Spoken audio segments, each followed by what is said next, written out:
En el siglo III a.C. se elaboró en el mundo griego la célebre lista de las 7 maravillas de la antigüedad. El catálogo experimentó algunas variaciones a lo largo del tiempo, pero uno de los monumentos que nunca faltó fue el templo de Artemis en la ciudad de Éfeso, en la costa de Asia Menor, la actual Turquía. De hecho, para algunos autores la más impresionante de las 7 maravillas era justamente la de Éfeso.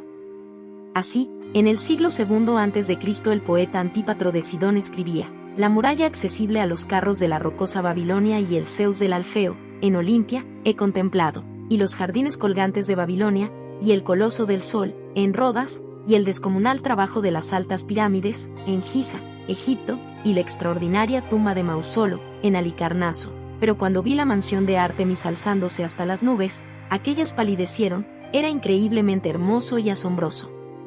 Antípatro no fue el único en extasiarse. En el siglo II después de Cristo, el viajero griego Pausanias escribió a propósito del santuario: 3 cosas contribuyen a su fama: la magnitud del templo, que supera a todas las construcciones humanas, el esplendor de la ciudad de Éfeso y el renombre de la diosa. Por desgracia, hoy quedan muy escasos restos materiales de aquel monumento, y las fuentes antiguas transmiten una información muy parcial y teñida a menudo de elementos legendarios. El templo del rey Creso de Lidia. La ciudad de Éfeso había sido fundada en el siglo X a.C. por griegos jonios, procedentes del Ática e instalados en la costa egea de Asia Menor, en la desembocadura del Caistro. Allí, en el delta pantanoso del río, los griegos habían encontrado un santuario dedicado por la población del lugar a una diosa de la vegetación y de la fecundidad a la que identificaron con Artemis, que en la mitología griega era señora de los animales salvajes y de la vida agreste.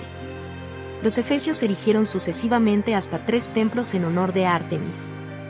Pero fue un rey extranjero, el lidio Creso, quien construyó el templo monumental que ha pasado a la historia. Según Heródoto de Halicarnaso, lo hizo tras conquistar la ciudad en el año 560 a.C., como una manera de asegurarse una fama de hombre piadoso y amigo de los griegos. El templo fue construido por el arquitecto Quercifronte de Cnosos, que inició las obras con la ayuda de su hijo. Pero fueron 2 arquitectos locales, Demetrio y Peonio, quienes lo terminaron siguiendo los planes de construcción que Quercifronte había dejado por escrito.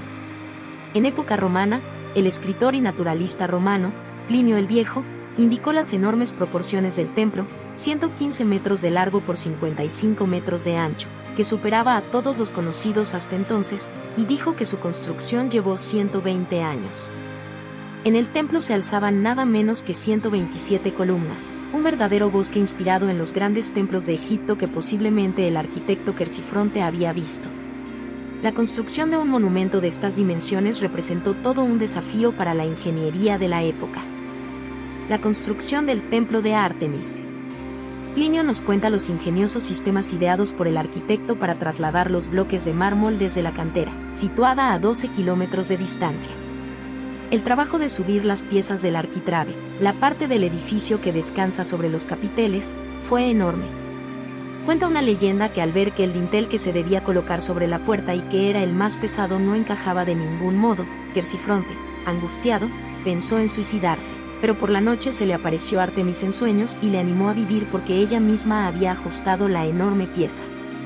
En efecto, al día siguiente Quercifronte descubrió que el dintel se había colocado correctamente en su sitio. El Artemisio, como se denominó el templo, fue en su tiempo una institución muy poderosa.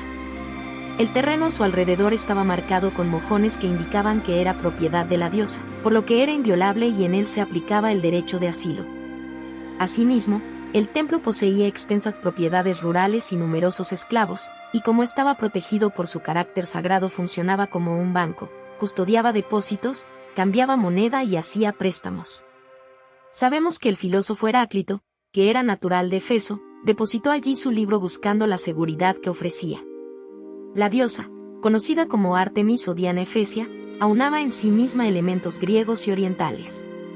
Su estatua de culto mostraba unas hileras de protuberancias en el torso que se han tomado tradicionalmente como senos, en relación con su carácter de diosa madre, pero que actualmente se interpretan como testículos de toro, un elemento que se ofrecía a la diosa en sacrificio y que tiene que ver también con la fuerza generadora. Una vez al año la diosa salía en procesión a contemplar sus dominios, según la costumbre oriental. Incendio y reconstrucción. En el año 356 a.C., el templo fue totalmente destruido por un incendio.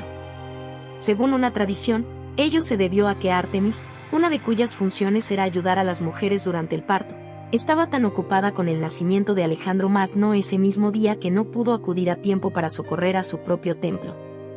El causante del incendio fue un loco llamado Heróstato, que confesó sobre el potro de tortura que solo deseaba que su nombre se conociese en todo el mundo por haber destruido aquel famoso edificio. Los efesios intentaron castigarlo con el olvido y borraron su recuerdo mediante un decreto, pero fue en vano, pues Teopompo, un historiador de la época, conservó su nombre para la posteridad. Cuando Alejandro Magno liberó la ciudad de los persas en 334 a.C., se ofreció a pagar la reconstrucción del templo, lo que suponía incluir una inscripción donde figurara su nombre. Pero como los efesios no deseaban que su templo quedase asociado a otra persona, declinaron el ofrecimiento con suma habilidad, diciendo a Alejandro que no era conveniente que un dios dedicase un templo a otro dios. Se recurrió, por tanto, a una especie de suscripción popular. Según el historiador griego Estrabón, construyeron un templo mejor reuniendo las joyas de las mujeres y las pertenencias privadas y vendiendo las columnas anteriores. Salvo por un clepidoma o plataforma escalonada, el nuevo templo respondía a la misma estructura que el anterior edificado por Creso. Incluido en la lista de maravillas, el Artemisio atrajo a un turismo religioso que debió de ser también una gran fuente de ingresos para la ciudad. Sabemos que los plateros de Éfeso se ganaban la vida fabricando pequeñas réplicas de la estatua y del templo de Ártemis para los numerosos peregrinos. Cuando el apóstol cristiano Pablo de Tarso se afincó en la ciudad y predicó que no eran dioses los que estaban hechos con las manos de los hombres, los plateros provocaron un motín al grito de «Grande es la Ártemis de los Efesios». Invasión de los godos. En el año 263 después de Cristo, los godos penetraron con sus barcos en el Egeo desde sus bases en el Mar Negro y sembraron el terror en unas regiones tan desguarnecidas como llenas de riquezas. Una de las ciudades que atacaron y saquearon fue Éfeso, que carecía de murallas. El templo de Ártemis, la famosa biblioteca de Celso y los barrios residenciales quedaron arrasados. Aunque el templo fue parcialmente reconstruido durante el periodo de tranquilidad de la tetrarquía, hacia finales del siglo III, nunca recuperó su primitivo esplendor. A mediados del siglo IV, el cristianismo se convirtió en la religión dominante del imperio y los emperadores cerraron los templos paganos y prohibieron el culto a las imágenes. En Éfeso, las estatuas de Ártemis fueron derribadas y sustituidas por la cruz de los cristianos. Incluso el nombre de la diosa se borró de las inscripciones. El templo fue expoliado por el patriarca Juan Crisóstomo durante su visita a Éfeso en el año 401. Desde entonces, el Artemisio se convirtió en cantera de materiales para nuevas construcciones, iglesias, murallas o baños, mientras sus estatuas y adornos de mármol partían hacia el Palacio Imperial de Justiniano en Constantinopla. Con el paso de los siglos, los cimientos del templo quedaron cubiertos por más de 8 metros de tierra de aluvión e incluso se olvidó por completo el lugar exacto en el que se había levantado. Hasta que en 1869 John Charleworth, un arquitecto inglés que había dejado su empleo en la construcción de las primeras líneas ferroviarias en el sureste de Turquía para excavar en la ciudad de Éfeso, anunció al mundo que había hallado los restos de una de las más preciadas maravillas del mundo antiguo.